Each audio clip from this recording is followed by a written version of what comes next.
Bonjour Michel Zarka. Bonjour. Michel Zarka, vous êtes partenaire chez 8 Advisory. Oui.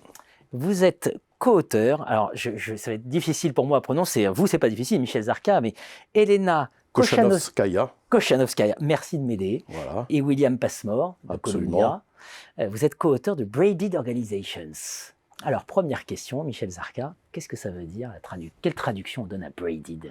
Alors en français, et il faut éviter le jeu de mots, on appelle ça les organisations tressées, parce qu'une braid c'est une tresse. Et puis on évite le mauvais jeu de mots qui consiste à dire organisation stressée. Oui. Non, justement, les organisations tressées sont précisément là pour diminuer le stress de ceux qui sont dans ces organisations-là. Ah, c'est ça. Alors, premier point, d'abord, comment on arrive à développer, ça tombe jamais du ciel, un concept. Là, vous nous proposez un concept que personnellement, je n'avais jamais vu nulle part. Donc, comment on arrive à ce concept? Alors, il y a deux voies, ça peut vous paraître bizarre, mais je vais commencer par la voie principale. Ça fait 33 ans que je conseille des organisations des entreprises en matière de stratégie et d'organisation. Et ça fait 33 ans que j'observe la façon dont fonctionnent les organisations. L'obsession chez un certain nombre de dirigeants, mais pas uniquement de dirigeants, chez un certain nombre d'exécutifs, comme on dit, dans les entreprises, de trouver la bonne organisation.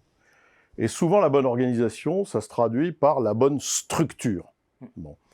Et alors, dès l'instant où on rentre dans les structures, on rentre dans des divisions de l'entreprise. Alors, on peut diviser le pouvoir, on peut diviser les métiers, on peut trouver toutes les formes de division qu'on veut. Bon. Et puis, une fois que ces organisations sont faites, et souvent on prétend qu'elles doivent être faites indépendamment des personnes qui les incarnent, parce qu'une organisation, ce serait comme un automate, ça devrait pouvoir marcher sans même que les hommes qui occupent les différentes fonctions aient un rôle à jouer, ce qui est quand même un tout petit peu étrange comme raisonnement.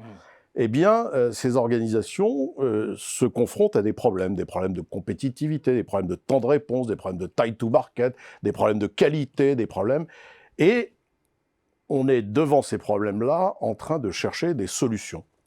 Et ces solutions consistent à essayer de trouver des plans d'amélioration de ci, des plans d'amélioration de ça. Et au bout du compte, on s'intéresse assez peu au mode de fonctionnement de ces organisations. C'est-à-dire comment les gens travaillent-ils au concret, au sein de ces organisations. Et ce qu'on constate et qui est le résultat de l'histoire industrielle et de l'histoire des services dans le monde, c'est que les gens travaillent autour de leurs tâches, que les gens travaillent avec des concepts qu'on a développés de clients-fournisseurs, je reçois un truc, il n'est pas bien, je le rends, etc., etc. Travaillent de façon séquentielle, chacun dans son coin, et travaillent autour d'objectifs qui sont liés à la tâche. Bon. Et ce faisant, on crée, parce qu'on divise de plus en plus les tâches, parce qu'on en externalise certaines, parce qu'on les fait faire à l'autre bout du monde, etc., eh bien, on arrive à une complexité et une capacité à réagir qui, au bout du compte, crée ce qu'on appelle aujourd'hui de la complexité, et ce qui, au bout du compte, conduit à un déficit de performance permanent. Donc ce à quoi je me suis intéressé dans des secteurs comme l'aéronautique, dans des secteurs comme les services aux entreprises, dans des secteurs, c'est finalement qu'est-ce qui pourrait faire que les organisations fonctionnent mieux. C'est-à-dire d'aborder la question de l'organisation non pas tant par la structure, mais par le mode de fonctionnement, et aussi à un deuxième niveau par le modèle de management, la façon dont on distribue les objectifs, la façon dont on laisse l'initiative, la façon dont on répond aux échecs, voilà. Et en observant ces éléments-là, qu'ai-je constaté ?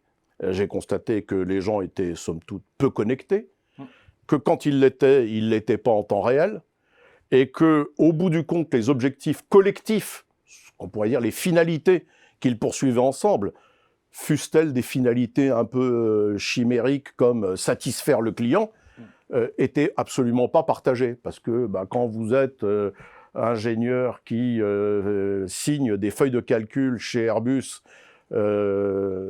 satisfaire la compagnie aérienne en total cost of ownership, c'est quand même un peu loin de votre boulot. Bon. Pourtant, vous y contribuez grandement, mais pas seul, dans une association de personnes, qu'on va appeler des tresses, qui sont capables de fonctionner ensemble, en temps réel, et autour d'une finalité qu'on aura, ou de plusieurs finalités qu'on aura définies ensemble.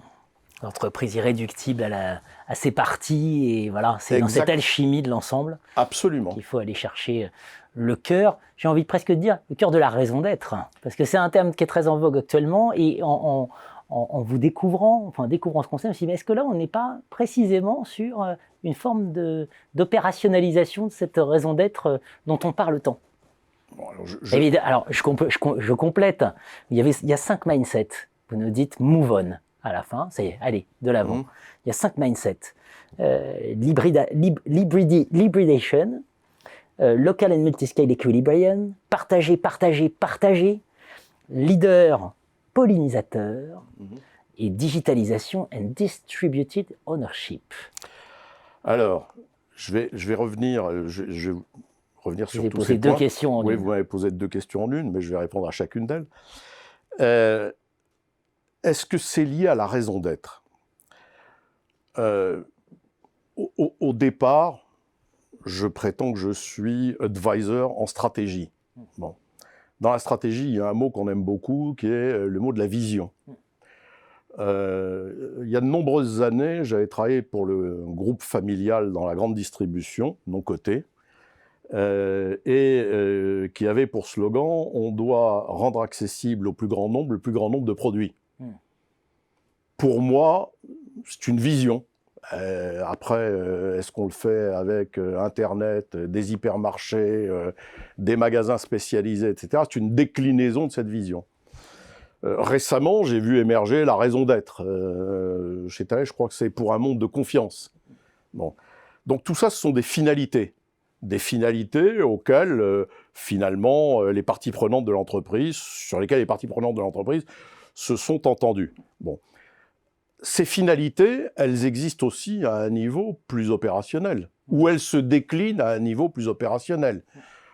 Si je prends vivre dans un monde de confiance et que je le traduis dans des systèmes de navigation aéronautique, je le traduis par la sécurité de ces systèmes, la capacité à résister aux attaques cybernétiques. Donc je peux traduire cette finalité en une finalité plus opérationnelle, que je ne vais pas formuler ici parce que je ne suis pas chez Thales, et qui va mobiliser des gens qui vont aller de l'engineering à des gens qui vont être sur le service des avions en vol, qui vont observer comment l'avionique, ses défaillances, etc., les attaques dont elle a subi, etc., et qui vont permettre de manière régulière d'accroître le niveau de confiance que le public peut avoir dans ces systèmes d'avionique qui sont embarqués dans les avions. Donc oui, et ça n'est pas à l'ingénierie de développer un système de barrières, de porte-coupe-feu qui sont absolument extraordinaires.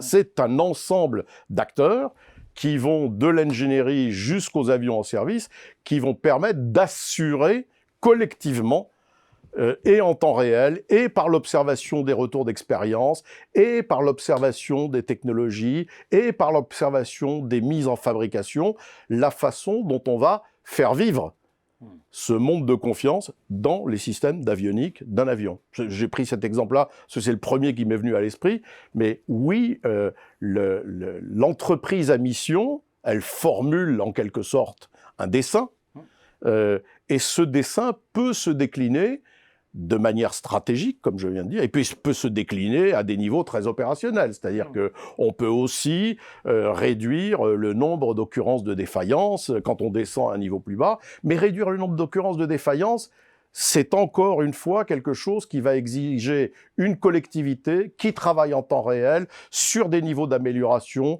qui ne cesseront jamais de s'améliorer dans le temps. Et donc, on ne va pas travailler sur un objectif finalisé, on va travailler sur un flux de travaux qui ne s'arrête jamais, mais qui propose des états qui vont permettre de faire ou de réaliser cette réduction du nombre d'occurrences de défaillance.